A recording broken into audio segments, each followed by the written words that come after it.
Real life వేరు, real life వేరు అనేది అల్లు అర్జున్ అరెస్టు, ఆ తదనంతరం జరిగిన పరిణామాలు, బెయిల్ పొందినటువంటి పరిస్థితిని చూసిన తర్వాత అర్థమవుతుంది. రియల్ లైఫ్లో మనం ఏమైనా చేయొచ్చు, రియల్ లైఫ్లో మనం ఏమీ చేయటం సాధ్యం కాదు. రియల్ లైఫ్లో చేసేటువంటి మొత్తం కూడా ఒక స్క్రీన్ ముందు మనకు కావాల్సినటువంటి నటనని మనకి కావాల్సిన విధంగా, మనకి అనుకూలంగా ఎన్ని రకాలుగా ఏ విధంగా కావాలంటే ఆ విధంగా చేయొచ్చు. ఒక చేత్తో ట్రైన్ ఆపొచ్చు, ఒక చేత్తో 10 మందిని కొట్టవచ్చు, ఒక కత్తితో 100 మందిని నరకొచ్చు, ఒక వ్యక్తే 1000 మందిని తన్నొచ్చు. ఇలాంటివి ఎన్నెన్నో విన్యాసాలని మనం రియల్ లైఫ్లో చేయొచ్చు. అంటే సినిమా జీవితంలో చేయొచ్చు, స్క్రీన్ ముందు చేయొచ్చు. కానీ సినిమా జీవితం కాకుండా విడిగా ప్రజా జీవితంలో, రియల్ లైఫ్లో, వాస్తవికత జీవితంలో అవన్నీ కూడా సాధ్యం కాదు అని చెప్పవచ్చు. ఎందుకు ఇంత లెంగ్త్ చెప్పాల్సి వచ్చింది అని అంటే ప్రజలు చాలా జాగ్రత్తగా గమనించాల్సినటువంటి అంశం. ప్రతి ఇంట్లో ఈ అంశం పైన చర్చ జరగాల్సినటువంటి అంశం. ప్రతి ఇంట్లో ఈ అంశానికి సంబంధించి ప్రజల మధ్య ప్రతి ఒక్కరూ చర్చించాల్సినటువంటి అంశాలు. ఒకటి, నెంబర్ 1 ఇందులో ప్లీజ్ గో. నెంబర్ 1 ఇందులో మనం చూడాల్సినటువంటి ఏంటంటే,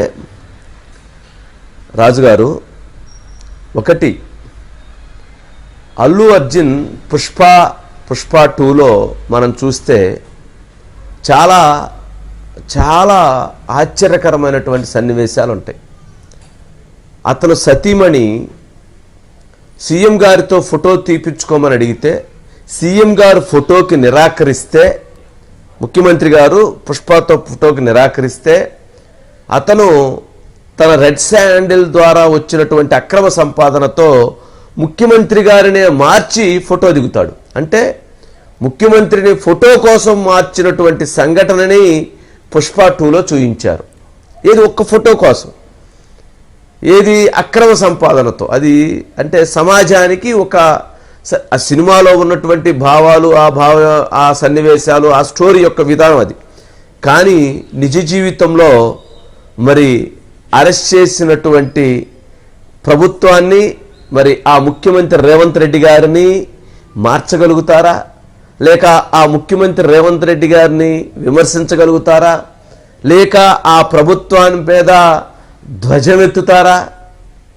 ఇవన్నీ సినిమా జీవితంలో కుదిరింది, కానీ ప్రజా జీవితంలో అనేటువంటిది సాధ్యం కానటువంటి అంశం. ఇది ఎందుకు చెప్తున్నాను అనంటే, ముఖ్యమంత్రి ప్రస్తావన ఎందుకు తీసుకొచ్చాము అంటే, ఎందుకు మాట్లాడుతున్నాము అనంటే, నెంబర్ 1 బన్నీ మన సక్సెస్ మీట్ సందర్భంగా తను ఒక అంశాన్ని ప్రస్తావన తీసుకొచ్చారు. ఏది? ఈ సినిమాకి సహకరించినటువంటి వాళ్ళందరికీ ధన్యవాదాలు చెప్పేటువంటి అంశాన్ని. ఆ ధన్యవాదాలు చెప్పేటువంటి ఆ సక్సెస్ మీట్లో తెలంగాణ రాష్ట్ర ప్రభుత్వానికి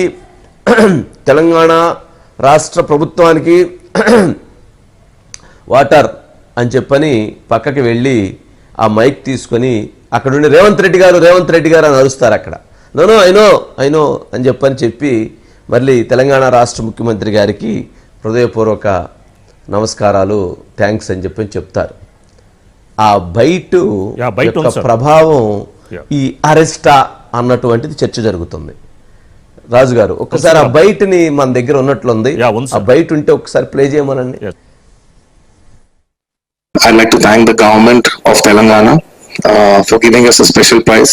ఇవాళ ఫిల్మ్ ఇండస్ట్రీ ఇంత సపోర్ట్ చేసినందుకు ముఖ్యమంత్రి గవర్నర్ ముఖ్యమంత్రి I'd like to continue from where I stopped. Sorry, Revanth Reddy గారు, thank you so much. Telangana ముఖ్యమంత్రి వాటర్ అని చెప్పని ఆయన అక్కడ తెలంగాణ ముఖ్యమంత్రి రేవంత్ రెడ్డి గారి పేరు మర్చిపోయారు. ఆయన మర్చిపోయారా లేదా పాపం కొరమాలిందా, సరే వాటర్ తాగారా, లేక ఏం జరిగిందా అనేది పక్కన పెడితే తెలంగాణ ముఖ్యమంత్రి గారి యొక్క పేరును మర్చిపోయారు అని చెప్పని కేటీఆర్ గారు తెలంగాణ ముఖ్యమంత్రి పేరు ఎవరో కూడా సినిమా వాళ్ళకు గుర్తుండటం లేదు అని చెప్పని ఆయన ఒక ఇంటర్వ్యూలో మాట్లాడేశాడు. దాంతో అసలు ఆయన ఏం మాట్లాడాడు, ఆ రోజు సక్సెస్ మీట్లో ఇది ప్రస్తావన రాలా, సక్సెస్ మీట్లో అయిపోయిన తర్వాత దీని గురించి చర్చ జరగల. కేటీఆర్ గారు మాట్లాడిన తర్వాత అరే ఎవరు మర్చిపోయారు, ఏ హీరో మర్చిపోయాడు, ముఖ్యమంత్రి గారి పేరు కూడా తెలవనటువంటి హీరో ఎవరు అని చర్చ జరిగితే ఆ బయట కట్ చేసి ఆ బయట పెట్టారు. ఏమని, తెలంగాణ రాష్ట్ర ప్రభుత్వానికి తెలంగాణ ముఖ్యమంత్రి గారికి అని చెప్పని ఆయన కన్ఫ్యూజ్ అయ్యి తర్వాత రేవంత్ రెడ్డి గారి పేరు చెప్పటాన్ని. పాపం ఆయన యాదృచ్ఛికంగా మర్చిపోయారా లేకపోతే మర్చిపోలేదు నిజంగానే అతనికి దప్పిక అయ్యి తర్వాత వాటర్ తాగిన తర్వాత చెప్పారా అనేది పక్కన పెడితే అది పొలిటికలైజేషన్ అయిపోయింది. ఎప్పుడైతే పొలిటికల్గా సబ్జెక్ట్ డైవర్ట్ అయిందో ఇష్యూ రాజకీయ వర్గాల్లో చాలా చర్చ జరిగింది. అరే నిజంగా ముఖ్యమంత్రి గారి పేరు నిజంగా మర్చిపోయినట్లున్నారే, నిజంగా ఆ ముఖ్యమంత్రి గారి పేరు గుర్తు రాలేదట్లుందే, అరే నిజంగానే రేవంత్ రెడ్డి గారి పేరు అసలు ఎవరో గుర్తుంటలేదు అనేది ఒక డైమెన్షన్స్లో చర్చ జరిగింది రాజుగారు. దాని పర్యవసానమే ఈరోజు అరెస్టా అన్న క్వశ్చన్ మార్క్ నడుస్తూ ఉంది.